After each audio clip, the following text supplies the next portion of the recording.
Elon Musk का इंसानों को मार्स पर बसाने का प्लान हमें कोई ख्याली या फिक्शनल स्टोरी से कम नहीं लगता। टेस्ला और स्पेस एक्स कंपनी के मालिक इलॉन मस्क का वाज़ेह तौर पे प्लान है कि 2050 तक वो मार्स पर इंसानों का एक पूरा शहर बनाएगा जिसमें 10 लाख इंसान रह सकेंगे और वो भी अर्थ की मदद के बगैर। इलॉन मस्क के इस प्लान का मजाक उड़ाया जाता था, लेकिन मार्स कॉलोनाइजेशन के इस ख्वाब पर लोग तब यकीन करने लगे जब नासा ने भी स्पेस एक्स के मार्स मिशन को ज्वाइन कर लिया, क्योंकि पिछले कई सालों से स्पेस एक्स रॉकेट टेक्नोलॉजी में काफी ज्यादा तरक्की कर चुकी है। जैसा कि हम जानते हैं कि इलॉन मस्क की company Tesla electric auto pilot cars बनाने में भी एक्सपर्ट है। इसी तरह स्पेस एक्स के रॉकेट्स में भी ऐसी टेक्नोलॉजी इस्तेमाल की गई है जिसमें वो कम से कम फ्यूल यूज करके स्पेस तक पहुंचाने की कैपेबिलिटी रखते हैं।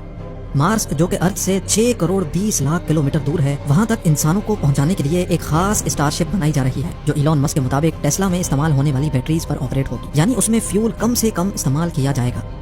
मार्स तक तो वो इंसानों को पहुंचा देगा, लेकिन सवाल ये होता है कि मार्स पर इंसानों की कॉलोनी कैसे मुमकिन होगी। आखिर इलॉन मस्क और नासा इस हरे भरे अर्थ को छोड़कर इंसानों को इस बंजर मार्स की जमीन पर क्यों बसाना चाहते हैं? ना ही वहाँ सांस लेने के लिए ऑक्सीजन है, ना ही खाने पीने का सामान, और ना ही -100 डिग्री सेल्सियस जितनी सर्दी में सर छुपाने की जगह। जब वहाँ इंसान के रहने की कोई बेसिक फैसिलिटी भी मौजूद नहीं है, तो आखिर मार्स पर इंसानों की कॉलोनी बनाना मुमकिन कैसे होगा? इस अर्थ पर इंसान के रहने की सारी नेचुरल फैसिलिटीज मौजूद हैं, तो फिर इंसानों को मार्स पर भेजने की जरूरत ही क्या है? पिछली कई सदियों से हमारे प्लेनेट अर्थ की हेल्थ के ऊपर जो भी रिसर्च हो रही थी, अफसोस के साथ उन तमाम रिसर्च के रिजल्ट्स नेगेटिव आए हैं। साइंसदानों का कहना है कि जब से इंसान ने फॉसिल फ्यूल्स यानी पेट्रोल और गैस का इस्तेमाल शुरू किया है, तब से अर्थ का टेम्परेचर बढ़ता चला जा रहा है, और एक वक्त ऐसा आएगा जब ये टेम्परेचर इतना ज्यादा हो जाएगा कि अर्थ पर किसी भी जानदार का रहना मुमकिन नहीं होगा। एक सर्वे के मुताबिक हर 10 सालों में अर्थ का एवरेज टेम्परेचर 0.16 डिग्री सेल्सियस जितना बढ़ रहा है, यानी जिन गर्म इलाकों में अभी इंसान बसते हैं, अगर ये सब ऐसे ही चलता रहा तो आज से 150 सालों के बाद वहाँ इंसान का रहना मुमकिन नहीं होगा। टेम्परेचर बढ़ने की वजह से ग्लेशियर्स भी धड़ाधड़ पिघल रहे हैं, जिनकी वजह से फ्लड्स, साइक्लोन्स और सुनामी का चांस भी बढ़ता जा रहा है। बात सिर्फ फ्यूल के इस्तेमाल की ही नहीं है। इस पॉल्यूशन ने हमारे अर्थ की ओजोन लेयर को भी डैमेज कर दिया है। वो ओजोन लेयर जो सूरज से निकलने वाली जानलेवा रेस से हमें बचाती है, वो भी अब आहिस्ता आहिस्ता करके डैमेज होती जा रही है। यानी एक तरफ पॉल्यूशन से पैदा होने वाली गर्मी और दूसरी तरफ खौफनाक सोलर रेडिएशंस। साइंसदानों को एक बात तो कंफर्म हो चुकी है कि एक न एक दिन हमारा अर्थ रहने के काबिल नहीं बचेगा, और यही वजह है कि हम इंसान अपने लिए एक दूसरा घर यानी एक दूसरा प्लेनेट अभी से ढूंढ रहे हैं। लेकिन सिर्फ मार्स ही क्यों? हमारे सोलर सिस्टम में तो दूसरे भी कई प्लैनेट्स मौजूद हैं, तो फिर आखिर मार्स को ही क्यों चुना जा रहा है? हमारे सोलर सिस्टम में हमारा एक पड़ोसी प्लैनेट वीनस है और दूसरा मार्स। वीनस जो मार्स के मुकाबले में अर्थ से काफी ज्यादा करीब है, लेकिन हम वहाँ नहीं जा सकते क्योंकि वहाँ वही सब कुछ है जिससे हम भाग रहे हैं, यानी गर्मी। जी हाँ, वीनस सूरज के गिर चक्कर लगाने वाला दूसरा प्लैनेट है जहाँ गर्मी इतनी शदीद होती है कि लोहे को भी पिघला कर रख दे। दूसरी तरफ हमारा पड़ोसी है मार्स, जो सूरज के गिर चक्कर लगाने वाला चौथा प्लैनेट है। यहाँ वीनस जैसी आग तो नहीं बरसती, पर यहाँ सर्दी अर्थ के आर्कटिक रीजन से भी ज्यादा होती है। सिर्फ कड़ाकेदार सर्दी ही नहीं है जो मार्स पर इंसानों के लिए मुश्किल खड़ी करे, बल्कि ना ही वहाँ ऑक्सीजन है और ना ही पानी, यानी इंसान के जिंदा रहने की बेसिक फैसिलिटीज भी वहाँ मौजूद नहीं है। ये सारी कंडीशंस जानने के बावजूद भी नासा और इलॉन मस्क के पास आखिर ऐसा क्या प्लान है जिससे वो मार्स पर इंसानों को जिंदा रख सकते हैं? इलॉन मस्क के प्लान के मुताबिक 2026 में पहले मार्स पर इंसानों का एक छोटा ग्रुप जाएगा। इस ग्रुप के पास कम से कम 2 साल जिंदा रहने की तमाम चीजें मौजूद होंगी, यानी खाना पीना, ऑक्सीजन और प्रेशराइज्ड सूट्स। लेकिन इस ग्रुप के वहाँ जाने से भी पहले मार्स पर एक प्रोटेक्टिव शेल्टर बनाना बहुत ही जरूरी है, क्योंकि मार्स पर मिट्टी के खौफनाक तूफान इंसानों को नुकसान पहुंचा सकते हैं। ये प्रोटेक्टिव शेल्टर्स मार्स पर मौजूद मिट्टी से ही बनाए जाएंगे, लेकिन जब मार्स पर इंसान नहीं होंगे तो ये शेल्टर आखिर बनाएगा कौन?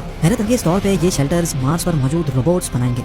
आर्टिफिशियल इंटेलिजेंट रोबोट्स को इंसानों से पहले मार्स पर भेजा जाएगा। ये एक खास किस्म के रोबोट्स होंगे जो वैसे तो अलग अलग हिस्सों में काम कर सकेंगे, लेकिन जरूरत पड़ने पर वो आपस में जुड़ भी सकेंगे। ये रोबोट्स इंसान के काम करने से काफी ज्यादा फास्ट काम कर सकेंगे, जिनमें कैमराज, सेंसर्स, मिट्टी खोदने के लिए एक्सकवेटर्स और 3D प्रिंटर यूनिट्स भी लगे होंगे। सोलर एनर्जी से चलने वाले ये रोबोट्स पहले तो सेंसर्स की मदद से एक खास किस्म की मिट्टी ढूंढेंगे। जिस जगह पर वो खास मिट्टी ज्यादा पाएंगे, वहीं वो अपना बेस यूनिट कायम कर लेंगे। इन रोबोट्स में से जिसका काम डिगिंग का होगा, वो उस जगह को खोद कर मिट्टी को कलेक्ट करेगा, और फिर छोटे छोटे रोबोट्स ये मिट्टी रिफाइनिंग यूनिट तक लेकर जाएंगे। रिफाइनिंग के बाद ये मिट्टी 3D प्रिंटर यूनिट तक पहुंचाई जाएगी, जो एक एक लेयर करके 3D प्रिंट करते जाएंगे। कई महीनों तक ये काम ऐसे ही चलता रहेगा, जिसको अर्थ से बैठकर भी मॉनिटर किया जा सकेगा। शेल्टर कंप्लीट होने के बाद स्टार्ट होगा रोबोट्स का दूसरा फेज।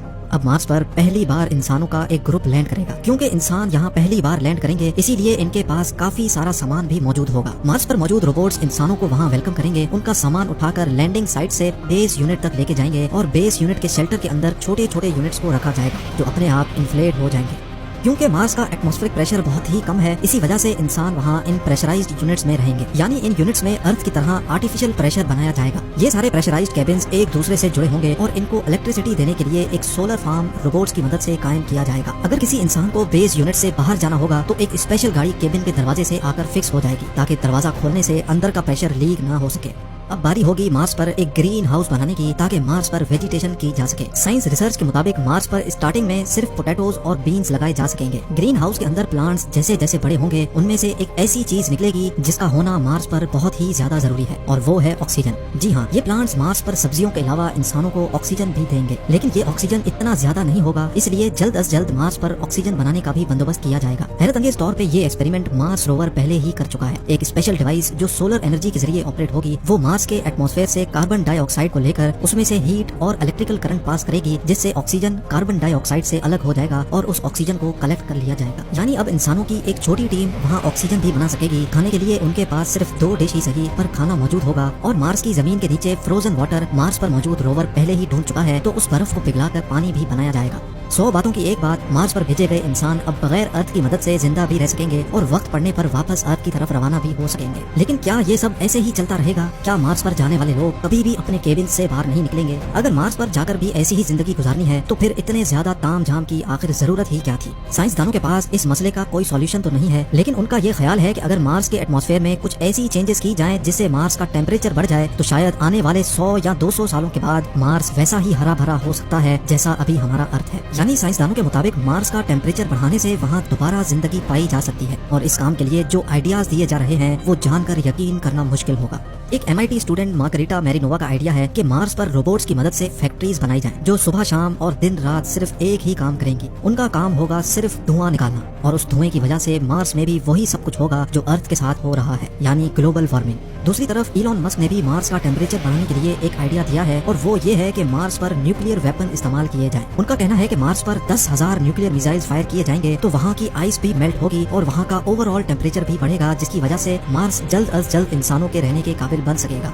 नाज़रीन, इलॉन मस्क और नासा का अभी तक का प्लान यही है कि 2026 में पहले इंसानों का छोटा ग्रुप वहां जाकर मुख्तलिफ एक्सपेरिमेंट्स करेगा, और फिर हर 2 सालों के बाद जब अर्थ और मार्स एक दूसरे के करीब आ जाते हैं तब वहां मजीद लोग भेजे जाएंगे। 2050 तक मार्स पर 10 लाख लोग ऐसे ही प्रेशराइज्ड केबिन्स में रहेंगे, और साथ साथ मार्स का टेम्परेचर बढ़ाने के लिए भी कोशिशें की जाएंगी। उनका ख्याल है कि 100 या 200 सालों के बाद वो मार्स को भी अर्थ जैसा प्लेनेट बनाने में कामयाब हो जाएंगे। उम्मीद है ज़ेम टीवी की ये वीडियो भी आप लोग भरपूर लाइक और शेयर करेंगे। आप लोगों के प्यार भरे कमेंट्स का बेहद शुक्रिया।